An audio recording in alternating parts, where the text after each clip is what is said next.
Canva dai wani application ne da yake ɗauke da kowane kalar graphic design da kuma video editing software.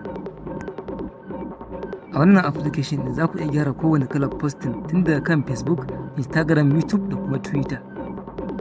A shekara ta 2015, adadin mutanen da ke amfani da application ɗin Canva sun kai yawan mutum miliyan 2.5. A kuma shekara ta 2024, adadinsu ya nunka akalla sama da mutane miliyan 100. Idan muka duba ta ɓangaren Play Store kuma, application ɗin Canva yana da star akalla 4.5. Wannan shine dalilin da ya sa muka zaɓi wannan application ɗin domin koyar da tutorial ɗinmu na graphic design. Domin duk da Canva yana da yawan mutane masu amfani da shi, saboda application ne mai sauƙi wajen yin amfani.